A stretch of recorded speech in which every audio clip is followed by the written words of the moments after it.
Hey guys, welcome to the Armchair Explorer, where the world's greatest adventurers tell their best story from the road. My name's Aaron Miller, and today we are going on one of the longest and most arduous treks that's ever been done. It took 5 years, most of it solo. It was 16,000 miles long. It crossed the entire world. This is an insane story, but it's also an incredibly funny one. You're going to gasp, you're going to be on the edge of your seat, and you are going to laugh your head off. Are you ready? Let's go.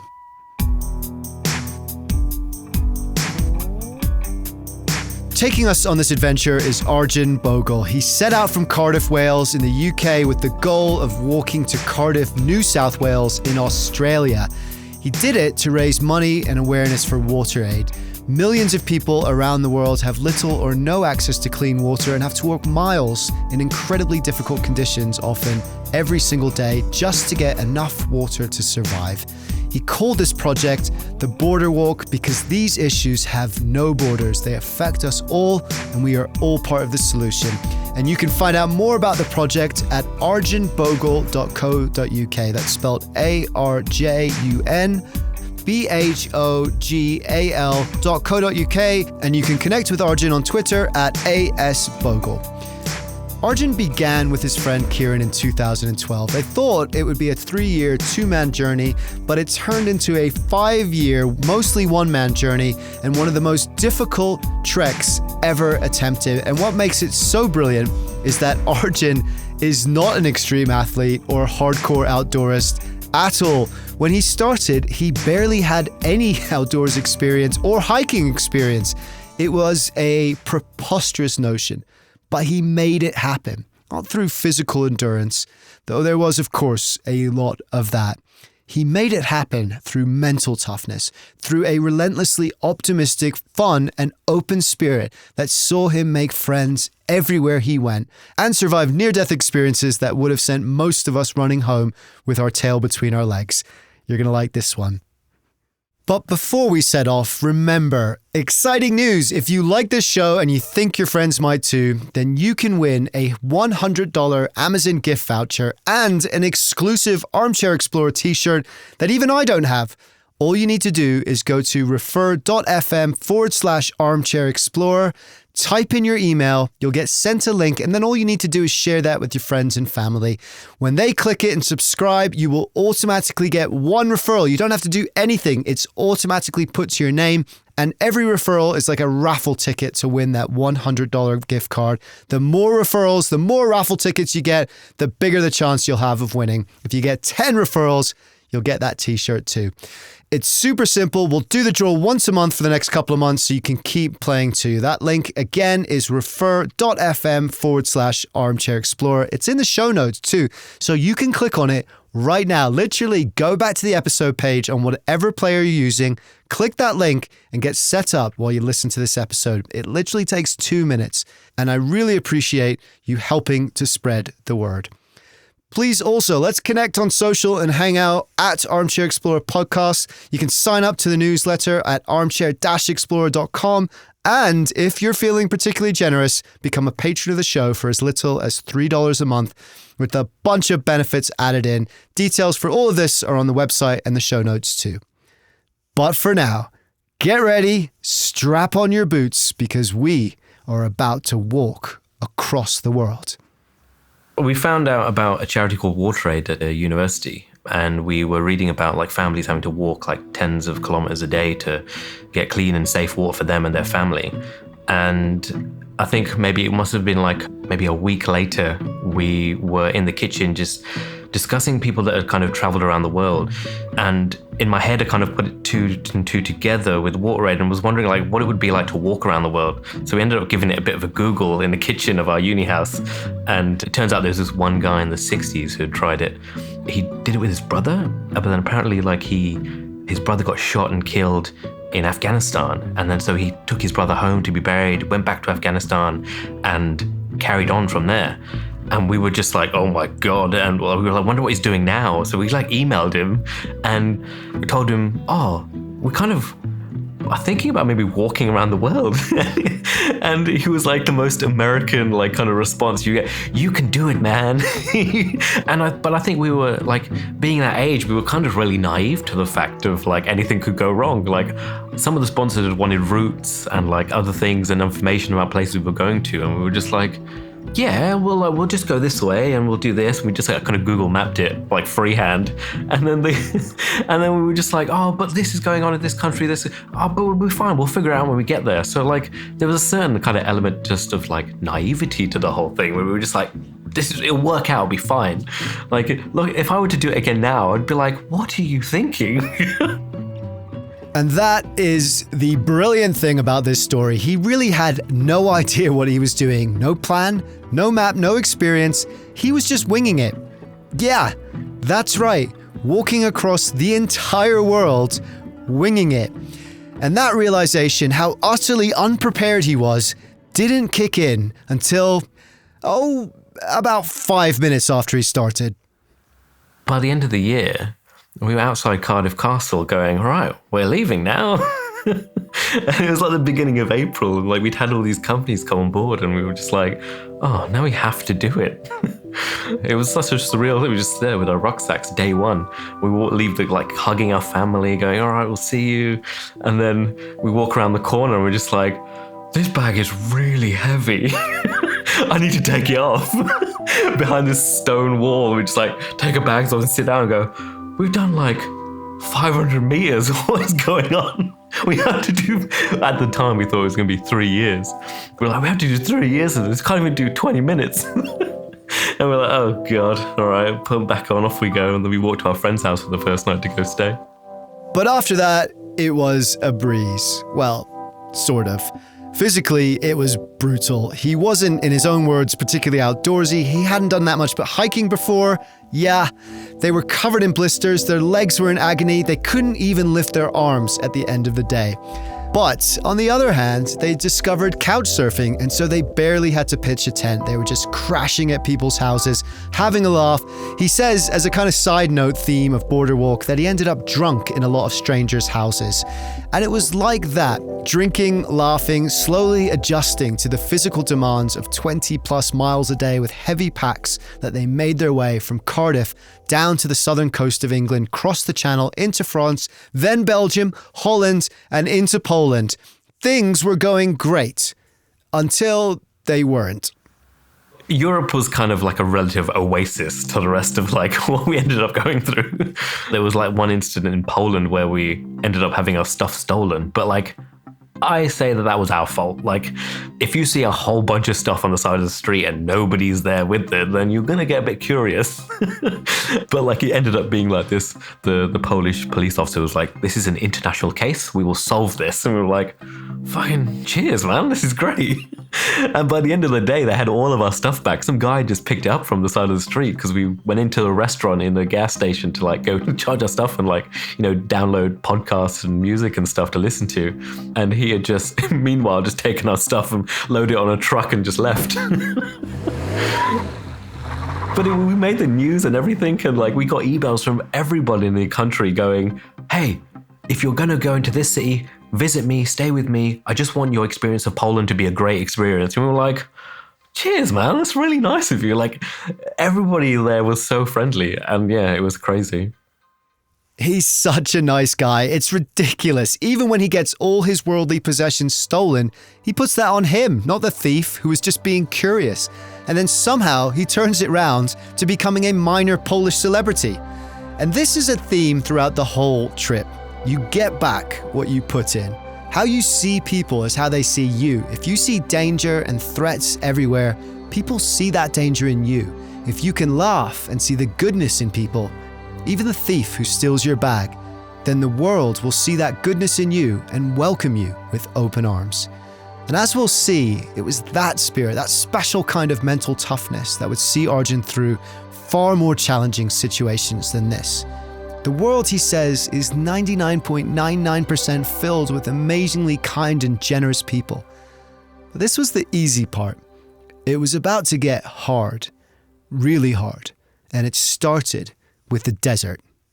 In terms of getting hard was probably as soon as we switched from Russia into Kazakhstan, into Central Asia, that was kind of like where the level of difficulty increased. Purely because we were not ready for a desert. And as soon as you leave Russia, literally it's Russia, the border, a desert. Russia seems to have planned that border very strategically. So yeah, there was one roadhouse, one kind of gas station, I suppose, at the border. We kind of filled some stuff, got some water, queued up in customs. We're getting stared at by Russians and Kazakhs, and slowly made our way into the desert, hopefully to be seen again.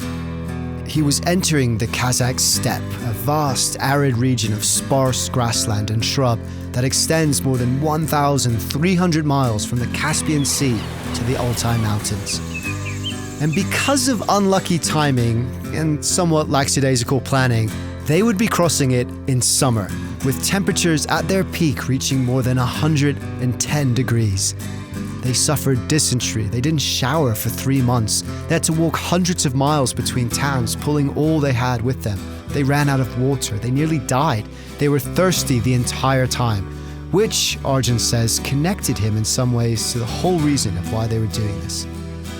But even in one of the starkest, most desolate places in the world, there was kindness. And even here, Arjun found the funny side. It was 6-7 months of just struggle city, just nosebleeds, panic attacks, and it was just atrocious in terms of there's nothing higher than your ankle in the whole of the Kazakh steppe to get some shade. Every now and again there's a bus stop for some reason where you never see any buses. And it's just every now and again a truck will go past you and stop and go, "You know you're going to die, right?" We're like, no, we're professionals, we've got this. And they're just looking at you like a complete idiot, and you're like, "Can I also have some water, please?" And he's like, "Yeah, sure." I was like, "All right, thanks." We slept in a tent on the side of the road, well, what was kind of a road. And in the morning, we just heard this massive lorry pull up, and we're like, "Oh my God, it's right next to the tent." And you just heard somebody get out, and a guy opened the tent door and got in and sat down. He took his shoes off, just got in, sat down, and started having a chat with us. And we were like, what are you doing? He goes, "Oh, I brought breakfast." He goes, "I saw you last week." So on my way back, I thought I'd bring you breakfast. And we were like, "All right, sick. All right, yeah, all right. Cheers, I suppose." It was just us going, "Huh?" Eventually, 6 months of unbelievable hardship later, they reached the end of the steppe and the beginning of the mountains, the tail end of the Himalayas that would take them deep into Central Asia. But they'd mistimed it. They'd crossed the desert in summer, and now they would have to cross the mountains in winter. But it sort of wasn't their fault. We would have been just there before everything kind of kicked off, in terms of weather.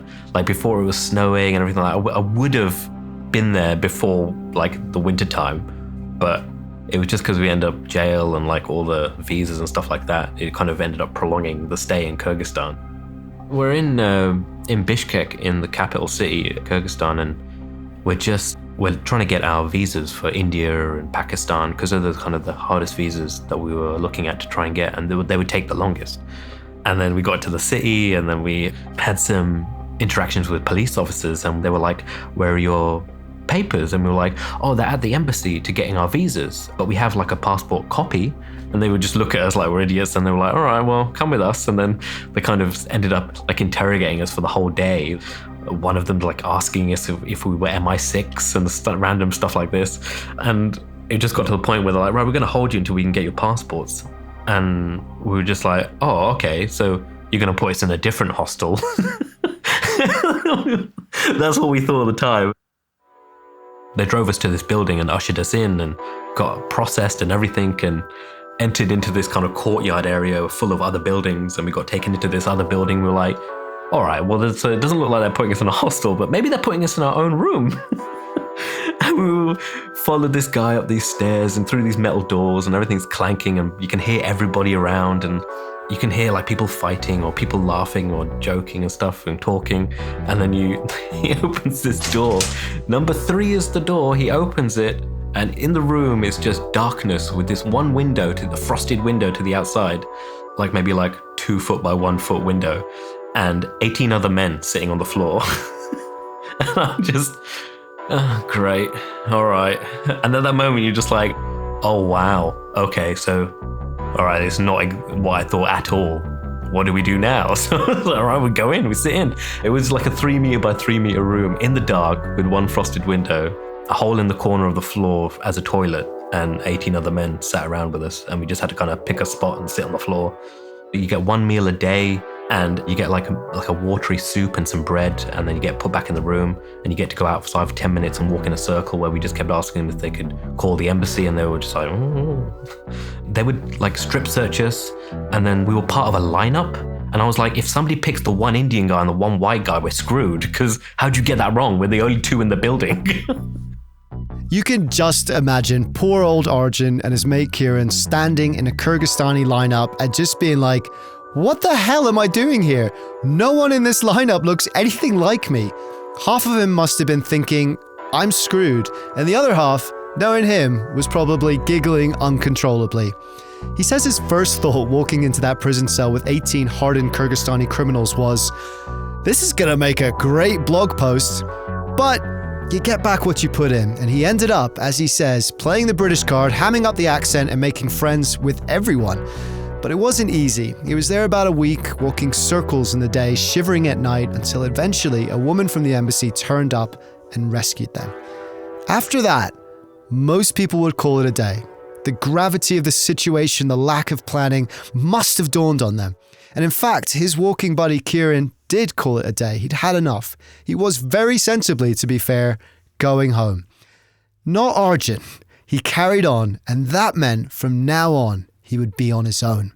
But that was still not the worst thing that happened to him, because after he got out of jail, after Kieran left and he was on his own, he realized he'd have to face the mountains in winter with temperatures plummeting to 35 degrees below zero. And looming on the horizon after that was the sobering realization that he would have to cross Afghanistan in the middle of a war zone. When I found out I was going to be going to Afghanistan, everybody started showing me these videos of things blowing up on the side of the street. I'm just like, well, thank you, I suppose. This is not helping. So it's kind of a lot of anxiety leading up to Afghanistan, and then crossing the border was even more terrifying. The only reason I got through is because, one, I'm brown, and two, I gave the guy $100 at the border and was just able to go through. And so it was just all a bit nerve-wracking to begin with. There was an actual tumbleweed in one of the streets, and guys stood in the entrance of shops with AK-47s, and you just think to yourself, all right, well, this is not going to be great. And I don't even buy food in that place because I'm just I'm so scared at the time. And so I just keep on walking. I leave and I get to this checkpoint, and it turns out there's checkpoints every 5 or 6 kilometers in Afghanistan, or there was at the time. And I got to a spot where I thought, all right, I might just sleep here. And it was close to my first checkpoint, and there was just some young military guys. They were like, hey, what are you doing? I'm like, oh, no, I'm just walking. They were like, in Afghanistan. I'm like, yeah, look, I know it's a bad idea. I'm just trying to get to the other end. He was like, all right, well, are you going to camp? I'm like, yeah. He goes, all right, well, camp with us. And this is all kind of in broken English.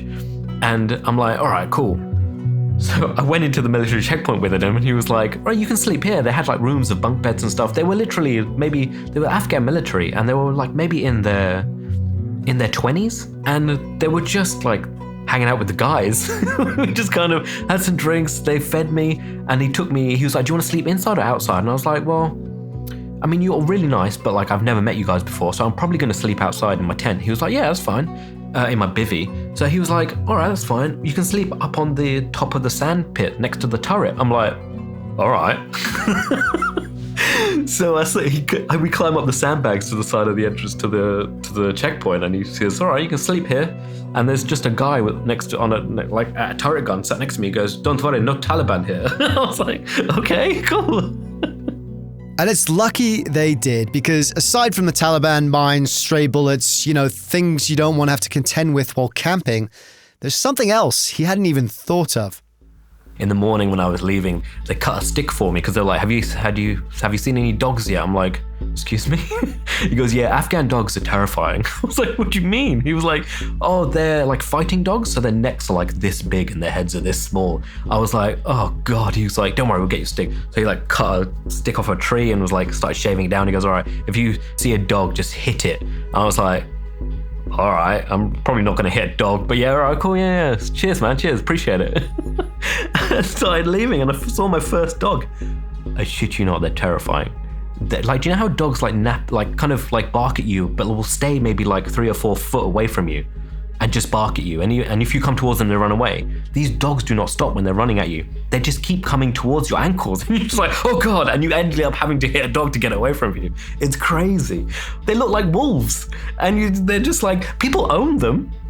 Like, there'll be like a guy with a cart walking past me the other way, and he'll have a dog, and the dog will just go fucking mental, and then like you see the fur come up and his tail's like, and like normally I'm used to dogs that will stop like 3 or 4 feet away from you and carry on barking. You're like, oh, shut up, all right. These guys go for your ankles. Despite the dangers, Afghanistan was, Arjun says, for the most part, an incredibly friendly place. He passed through small towns. People would wave him over and say hi and do selfies and give him water and snacks to take with him for free.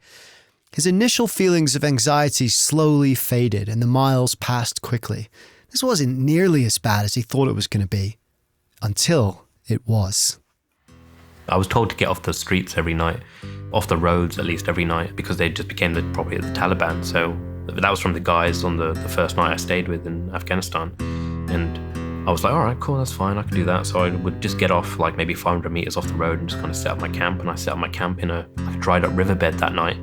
And I was on the phone to my dad just doing a quick check-in to tell him I'm okay and stuff. And I saw a car pull up on the road in front of me. So I was like, oh, I don't want them to see the glow of the phone, so I'm going to put the phone down. My dad said, yeah, it's fine, it's fine. As soon as I put the phone down, 7 men with AK-47s came running from every direction around me with AK-47s, just pointing them at me and screaming stuff at me in Pashto. And I was just like, oh shit. And they searched through all my stuff and they put me in a 4x4 flanked with 2 guys either side of me with guns, and we drive for 40 minutes and I'm just like, oh, right, this is it. And I was like, fuck. And there's this sinking feeling in your stomach and you're just like, oh, it's like being winded. And you're just like, fuck, this, all right, so this is how it ends. But it wasn't how it ended, because it turned out, believe it or not, his kidnappers were actually his rescuers. They drive him for 40 minutes. Arjun's freaking out the entire way. He's a hostage or he's dead. He's definitely not getting out of this. And then they shove him out the door. He looks up and he's in a military checkpoint. The Afghan military, the people fighting against the Taliban. They said that the reason they'd come to get me is because the Taliban had found out about a British national that was walking across the region. So they came to get me before the Taliban had got me. And I was just like, you could have just said that. You didn't have to. It was such a traumatic experience as a rescue operation.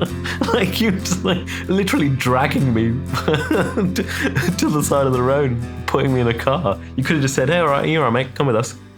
It's like, there's no fight here. I would have gone, all right, yeah, cool, let's go. But on the plus side, he did become friends with a few Afghan generals who he's still Facebook buddies with. Lots of selfies with guns and mountains and nothing much else, apparently. But he was left with 2 options. Either they escort him to the Pakistani border or they fly him home. And there was no way Arjun was flying home. He'd turned the corner. He was facing the right way now, towards Australia.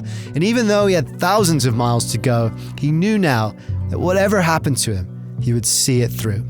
He crossed Pakistan, India, and into Myanmar. He walked down to Southeast Asia, Thailand, Malaysia, and Singapore. He was almost there.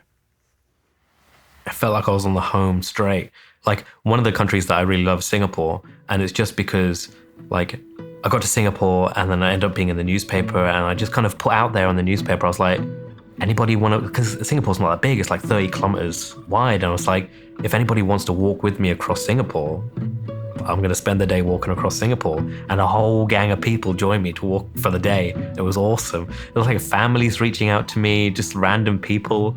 And we just kind of all walked across Singapore together for one day. That was amazing. It was literally from one end to the other. And then it was like the most furthest point of Asia in Singapore, just because like there's a little island just off the island that is still attached officially. And it's like got there and I'm like, all right, well, like, you know, that's awesome. And yeah, it was like, next stop, Indonesia. That's, well, good.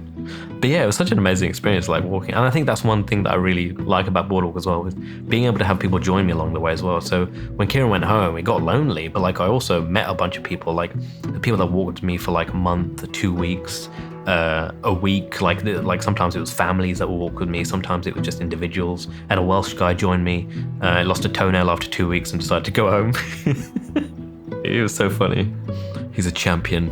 And then there was like a Portuguese lady that walked with me for a month through Myanmar, of all places. Yeah, so I've had like so many interesting people come and join me and stuff. And I think that's one of the good aspects. It was an adventure that you could join. Like you could just go, oh, I'm going to walk with you for free. And I would never say no, because like, who am I to take this experience from somebody like, you know, it's only walking. You want to walk with me? Let's do it. From Singapore, he headed south across Indonesia, got to Bali and took a plane to Perth. He was in Australia. He'd made it. Well, not quite. Perth is in the far southwestern corner of Australia. Cardiff, New South Wales, his final destination, is on the east coast, 2,500 miles away, and there was another desert in between. Mentally, it was going to be the toughest stretch, the last hard slog.